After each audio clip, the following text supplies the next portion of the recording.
Colega, te doy la bienvenida a este reporte de investigación dentro de la REM. El trabajo que estamos presentando se titula ¿Enseñan las matemáticas a pensar mejor? Falacias lógicas en estudiantes de matemática y física.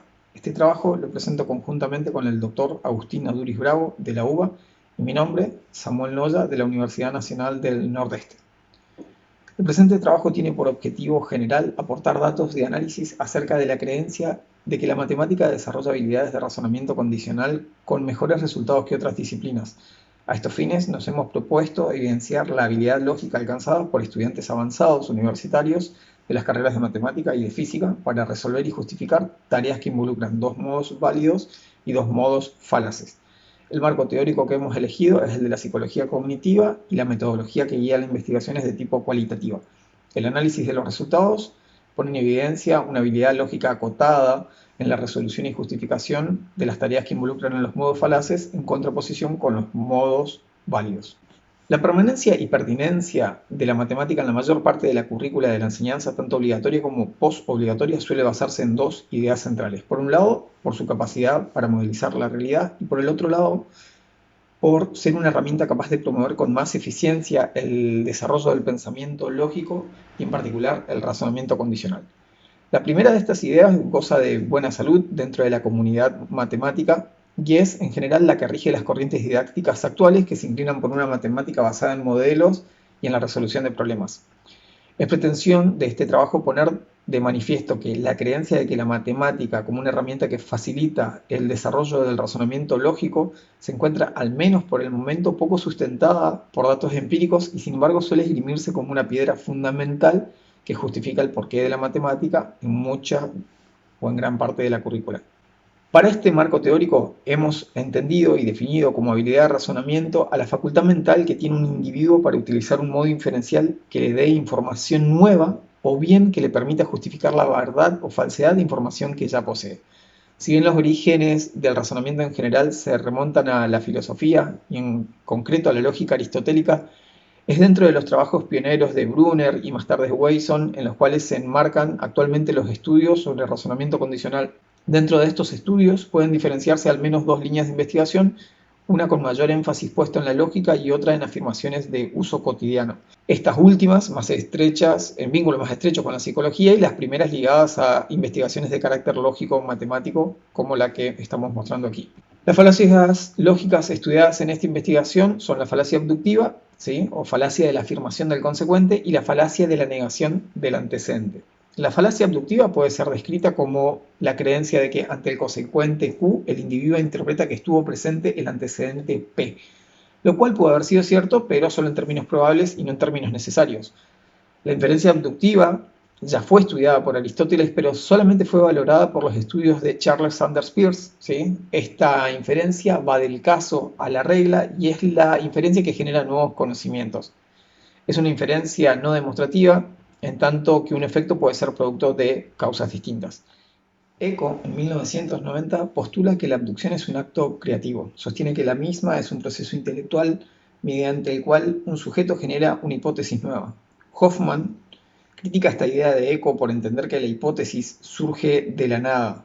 Es por esta razón que prefiere pensar que un sujeto elige una hipótesis dentro de un conjunto de infinitas hipótesis y hace especial hincapié en el contexto, entendiendo que no existe abducción en estado puro, sino una interacción con un medio. En relación a esta idea de contexto, cabe destacar que el proceso de construcción, puesta a prueba y posterior validación de un conocimiento matemático no escapa a lo que sucede en otras disciplinas. Es el proceso abductivo el que se encuentra presente en toda generación de nuevos conocimientos y sin embargo la matemática es, a este particular, una ciencia que a menudo es considerada únicamente deductiva. Gran parte de la construcción del conocimiento les es vedada a nuestros estudiantes y se cae en una replicación de contenidos ya instaurados con muy poco hincapié en los contextos que han generado su emergencia. Estos razonamientos deben ser abordados, razonamientos como el abductivo, en clases, dado que son válidos, pero no en el sentido de la lógica formal, como dice Paniza, sino porque ellos permiten conocer, operar, calcular, formular hipótesis. Como se mencionó, la falacia abductiva tiene un carácter constructivo que le confiere fuerza, no siendo este el caso de la falacia de la negación del antecedente y tal vez de ahí lo escaso de su tratamiento. Podemos resumir dicha falacia del siguiente modo. Dado la proposición P implica Q, su afirmación obversa es no P implica no Q. Esta proposición no es equivalente a la proposición de la que partimos y por tal motivo es poco abordada en el proceso de enseñanza de la lógica. Sin embargo, existe una fuerte tendencia a considerar que ante la negación del antecedente, los individuos interpretan la negación del consecuente. Este es otro fenómeno también ampliamente estudiado por la psicología cognitiva y se puede citar desde los trabajos de Henle en 1962 hasta la actualidad. En concordancia con lo sostenido por autores como Laquet-Haput o Paniza, se entiende que los estudiantes podrían incurrir en la falacia de la negación del antecedente por no advertir que el consecuente de una determinada proposición puede darse con antecedentes distintos. En este contexto surgen explicaciones que en lugar de pensar que los sujetos razonan de modo incorrecto, consideran que interpretan de modo incorrecto el alcance de la premisa P implica Q. En particular, consideran que los sujetos interpretan dicha premisa como P sí solo sí Q.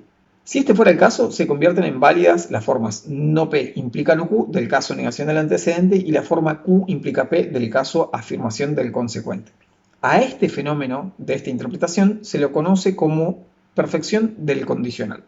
Volviendo ahora la mirada hacia lo que hemos hecho en este trabajo, cabe destacar lo siguiente. Otras investigaciones realizan comparaciones entre carreras muy distintas en cuanto a su formación en matemática. Por esta razón, los contenidos que han trabajado eran más básicos, para poder ser más amplios. A diferencia de esas investigaciones, acá se hizo hincapié en observar el desempeño en matemática avanzada y en registrar diferencias y similitudes entre los estudiantes con mayor formación en matemática dentro de la oferta de la currícula de la Universidad Nacional del Nordeste. Se menciona también aquí que en parte de la bibliografía lo que nosotros estamos trabajando es presentado como teoría de las disciplinas formales, término que se le atribuye a Attridge e Inglis desde el 2013. Cabe aclarar que la teoría de las disciplinas formales no es estrictamente una teoría, sino un postulado que podría ser descrito como esta creencia bastante instaurada de que la matemática promueve el pensamiento lógico con mejores resultados que otras actividades intelectuales y el pensamiento lógico es necesario para la comprensión de cualquier disciplina. Actualmente, la didáctica sostiene que las habilidades de razonamiento deben estar al servicio de la formación de ciudadanos críticos y de ahí su interés por el desarrollo de estas. Las habilidades de razonamiento encuentran en la matemática un escenario en el cual desplegarse. Ahora bien, como se verá, no existe consenso en que el estudio en matemática dé condiciones suficientes para asegurar el desarrollo de estas habilidades, como citan Henao y Moreno. A este particular se revisaron artículos como los de Anton Lawson desde 1985 hasta la actualidad en relación al objetivo de lograr ciudadanos críticos y parte de los objetivos de la alfabetización científica. De Crespo también se encontraron vínculos entre la enseñanza de la demostración y las concepciones que tienen los docentes acerca de las mismas, como también investigaciones que se remontan desde Arsac en 1987 en relación a la lógica y sus vínculos con la matemática. Es dentro de este contexto en el que surge el interés por estudiar el desempeño lógico de estudiantes de matemática y de física que participaron en este trabajo. Se destaca acá que las inferencias de tipo modus ponens y modus tollens son trabajadas a lo largo del trayecto de formación universitaria de estos estudiantes, pero las inferencias, negación del antecedente y afirmación del consecuente podrían estar siendo dejadas de lado, al menos de modo explícito, dado que una revisión de los programas de ambas carreras no da cuenta de estas inferencias. Por lo expresado anteriormente, surgen estos interrogantes, siendo que las inferencias que se presentan en el quehacer matemático para quienes investigan, así también como en el quehacer áulico para quienes ejercen la docencia, ¿no sería este un vacío de formación a subsanar? ¿Es posible seguir justificando la enseñanza de las matemáticas basados en la aceptación de la no probada teoría de las disciplinas formales? En función de lo reseñado y a la luz de estas preguntas de investigación, nos hemos propuesto evidenciar la habilidad lógica alcanzada por los estudiantes universitarios avanzados de las carreras de matemática y de física, para resolver y justificar las actividades donde aparecen estos modos inferenciales válidos y falaces. A fines de esta presentación haremos conjuntamente el desarrollo de la metodología y el análisis de los resultados. El instrumento que se utilizó es el resultado de versiones previas y fue revisado por pares antes de su implementación. Participaron de la investigación 20 estudiantes, 10 de matemática y 10 de física, de la Universidad Nacional del Nordeste en Argentina. El instrumento constaba de 8 actividades, 2 por cada modo inferencial, a saber, modus ponens, modus tollens, negación del antecedente y afirmación del consecuente. Las actividades fueron entregadas todas juntas el día de la implementación. Se entregaron 4 hojas impresas de ambos lados, las cuales contenían una actividad por carilla. Debajo de cada actividad había un espacio para dejar plasmadas las respuestas. Las actividades 1 y 2 contenían al modo inferencial modus ponens, la 3 y 4 al modus tollens, 5 y 6 para la negación del antecedente y 7 y 8 para la afirmación del consecuente. Las actividades 1, 3, 5 y 7, es decir, las impares, tenían la finalidad de facilitar lo que habría de trabajarse en las actividades pares. Se muestran a continuación las actividades y sus resultados. Se dejan a continuación las imágenes correspondientes a las actividades 1, 2, 3 y 4 de los modus ponens y modus tollens, y se resume brevemente que el desempeño de los estudiantes de ambos grupos fue bueno. Cabe destacar que en el modus tollens la negación del antecedente, y tal cual lo prescribe la psicología cognitiva, agregó dificultades en tanto la claridad de las respuestas. Sin nada más que decir en relación a ellas, pasamos ahora sí a la actividad 5 en vínculo con la negación del antecedente. Esta actividad retoma las proposiciones que ya fueron trabajadas en la actividad 3, pero se cambia la dirección de la pregunta. En este caso se pregunta si, a sabiendas de que no ocurre P, ¿qué puede concluirse sobre el consecuente Q? Para ambos grupos, ¿sí?, se encuentran problemas en la negación de la conjunción. De los 10 estudiantes de matemáticas, 5 estudiantes contestan correctamente.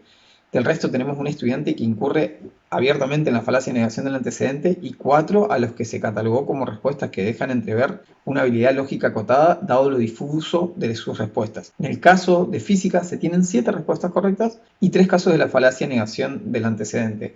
Uno de ellos posiblemente consecuencia del uso incorrecto de las leyes de De Morgan. Se destaca la claridad de las respuestas de los estudiantes de física para esta actividad. En la actividad 6, también del tipo negación del antecedente, tenemos nuevamente como actor al teorema del valor medio de Lagrange. Se pregunta si en la gráfica existe un punto C que cumpla lo que la tesis del teorema de Lagrange afirma. En este caso, dicho punto existe, pero como vemos que hay un punto donde la función no es continua, los estudiantes podrían incurrir en la negación del antecedente, dado que al no cumplir con la continuidad podrían pensar que la tesis no se cumple, y esto no es así. Esta proposición es verdadera, sí existe dicho punto. A diferencia de la actividad 5, en la presente se encuentra muy probablemente esta posibilidad de la perfección del condicional. Estos estudiantes no cuentan con antecedentes alternativos para la tesis del teorema del valor medio. Es por esta razón que ante la negación del antecedente conjeturan que también debe darse la negación de la tesis. En el contexto de paridad e imparidad planteado en la actividad 5, los ejemplos eran de menor complejidad y esto le permitía una manipulación. Más bien ahora, este contexto que ya es mucho más complejo y a la falta de abordajes de este tipo de situaciones, conspiran a favor de la negación del antecedente. Se insiste aquí una vez más que para quienes consideraron que los estudiantes podrían estar perfeccionando el condicional, no podría decirse que están incurriendo en la falacia NA, sino más bien en una interpretación del alcance de la premisa mayor. Para el grupo de matemáticas tenemos una omisión de la actividad y 4 respuestas correctas y 5 que dejan entrever una habilidad lógica acotada. En el caso de los estudiantes de física, tenemos solo 2 respuestas correctas contra 8 incorrectas. 3 de estas últimas por interpretaciones incorrectas de los conceptos y 5 por la falacia de la negación del antecedente. La comparación entre el desempeño que tuvieron los de física entre la actividad 5 y la 6 muestra que la diferencia de la complejidad del contenido fue determinante. Hay 4 estudiantes, 1 de matemática y 3 de física, que habiendo contestado bien la actividad 5, incurrieron en la falacia de la negación del antecedente en la actividad 6. Estas 4 respuestas se destacan dado que podrían arrojarnos información sobre el fenómeno de la perfección del condicional. En la actividad 5 estos estudiantes contaban con un contexto que les permitía manipular con facilidad los casos, a fines de contar con situaciones de tipo no P y Q, como también otras no P y no Q. El desenvolvimiento correcto en esta tarea muestra una habilidad desarrollada para no incurrir en la falacia de la negación del antecedente. Ahora bien, dado que contestaron correctamente la actividad 5, ¿no podría pensarse que no conociendo otros antecedentes para el teorema del valor medio lo hayan perfeccionado? En caso de ser así, las respuestas clasificadas del tipo negación del antecedente para la actividad 6 no serían tales. La actividad 7 retoma nuevamente las proposiciones ya trabajadas en la actividad 3 y en la 5, nuevamente cambiando el orden de la pregunta. Ahora, si se sabe que el producto de estos 3 números es par, ¿qué puede concluirse del antecedente? Explique el porqué de su respuesta. Estamos trabajando aquí con la afirmación del consecuente. Tenemos 10 respuestas correctas por parte de los matemáticos para este modo inferencial. De los 10 estudiantes de física tenemos 8 que logran justificar correctamente que podrían existir otros antecedentes que den lugar al consecuente Q en la consigna. En particular, 5 de estas 8 respuestas fueron sumamente precisas, una falacia de la negación de la afirmación del consecuente y un caso incorrecto pero que se adscribe a lo que se consideró como un error de tipeo. Tanto matemáticos como físicos dejan entrever lo posible del antecedente y no la necesidad de este. Para la actividad 8, nuevamente, el actor es el teorema del valor medio y se pregunta aquí si sabiendo que la función en la cual existe un punto que satisface lo que afirma la tesis, ¿qué puede contestarse acerca de la continuidad y la derivabilidad? Se contabilizaron 9 respuestas correctas y una incorrecta por parte de los de matemáticas, y 8 estudiantes de física contestan incorrectamente diciendo que la proposición es verdadera. En sus argumentaciones mencionan el teorema del valor medio como argumento de validez, y algunos de estos por entender que lo expuesto no es otra cosa que el teorema del valor medio, y otros por considerar que se puede deducir de este. Si bien este punto formal debería decirse que se trata de una falacia de la afirmación del consecuente, bien podría tratarse nuevamente de una perfección del condicional. Se evidencian como resultado de esta investigación problemas en la resolución de tareas de razonamiento condicional en los modos falaces, negación del antecedente y afirmación del consecuente, y en menor medida en el modus ponens y en el modus tollens. Se pusieron en articulación diferentes explicaciones a las respuestas de los estudiantes. En particular, se señalaron posibles problemas en la negación de una conjunción, estos son las leyes de De Morgan, o la posible perfección del condicional, y la ausencia de recursos que les permitiesen identificar las falacias negación del antecedente y afirmación del consecuente. Se advirtió que la falacia negación del antecedente es la que obtuvo mayor cantidad de respuestas incorrectas, y se propuso como explicación el hecho de que no se hacen preguntas por los resultados de breves modificaciones en las hipótesis iniciales de un razonamiento, dejando pasar así de lado una excelente oportunidad para lograr entender si las proposiciones que componen dicha hipótesis son necesarias, son suficientes, etc. Se concluye que si bien los estudiantes de matemática obtuvieron un mejor desempeño en el modo inferencial afirmación del consecuente, en la actividad 8, la que estaba en vínculo del teorema del valor medio, las respuestas hubieran mejorado por parte de los físicos si el contenido involucrado les hubiese sido más cercano. Esto se puede verificar por su desempeño en la actividad 7, que tenía el mismo modo inferencial, pero solo trataba con el concepto de paridad e imparidad. Se adoptó como postura que los errores advertidos podrían ser el producto de la perfección del condicional, y en concordancia con esto se propone trabajar con hipótesis alternativas para evitar dicha perfección y mejorar así la comprensión que tanto docentes como estudiantes tenemos de los teoremas. También se toma distancia con las teorías que adhieren una lógica mental, y se deja planteado aquí que no solo operamos bajo las leyes de la lógica, si así fuere, estaríamos restringidos a los modos inferenciales, modus ponens y modus tollens, y sin embargo son la abducción, la inducción, la analogía quienes dan herramientas para la producción de nuevos conocimientos. Se destaca que el posicionamiento que se toma acerca de los resultados obtenidos es intermedio. No se descarta aquí la colaboración que representa para el desarrollo de las habilidades lógicas un escenario abstracto como el de la matemática, pero tampoco adherimos a pensar que el entrenamiento en matemáticas sin una revisión profunda de su historia, de sus procesos de construcción, de una formación transversal en lógica, vaya a generar sujetos bien entrenados en el razonamiento condicional. En relación a lo dicho anteriormente, se concluye que la habilidad lógica evidenciada no es la deseable por estudiantes avanzados de 2 carreras con fuerte formación matemática, tomando como supuesto que la enseñanza de esta debiera dar cuenta de una habilidad mejor desarrollada. Se remarca como conclusión que la matemática constituye un escenario propicio para el entrenamiento de estos modos inferenciales que son propios de la lógica, pero dicho escenario no es el único. Este entrenamiento puede darse dentro de cada disciplina. Los elementos de cada rama del saber pueden impregnar a la lógica y sin necesidad de que la matemática se encuentre presente. Ahora bien, si se pretende dejar en manos de la enseñanza de la matemática el aprendizaje de estas competencias, debe dejarse de suponer que un abordaje mecanicista e irreflexivo brindará dichas competencias. Los resultados de los 2 grupos que componen la población que se estudió muestran datos no deseables para quienes se pretenden estén más entrenados en el razonamiento condicional, lo cual lleva a preguntarnos qué mejora supone la inclusión de la matemática en cursos donde su único justificativo es posibilitar el desarrollo de habilidades lógicas. Ahora bien, los problemas evidenciados en este trabajo no son subsanables simplemente por una formación en lógica más acabada. La breve reseña hecha sobre los orígenes de la demostración, así como la constitución de la matemática como ciencia hipotética deductiva, dan cuenta del vínculo que existe entre las concepciones epistemológicas, metodológicas e históricas de los docentes y la forma en la que enseñamos. El vacío en la formación de otros modos inferenciales como la abducción y la analogía no puede ser aislado, sino que debe estar acompañado de una revisión epistemológica de sus orígenes. Es menester que los docentes de matemáticas volvamos a replantearnos cuál es el porqué de la enseñanza de nuestra disciplina y no dar por sentado que la enseñanza de la matemática per se hará devenir a nuestros estudiantes en sujetos con habilidades lógicas mejor desarrolladas que sin matemáticas postobligatorias. Por todo lo reseñado, se pone en tela de juicio al supuesto antes mencionados acerca de la teoría de las disciplinas formales, y se deja sentado aquí que siga abierto el debate de si el entrenamiento en matemática propicia mejor que otros escenarios el desarrollo de habilidades de razonamiento condicional.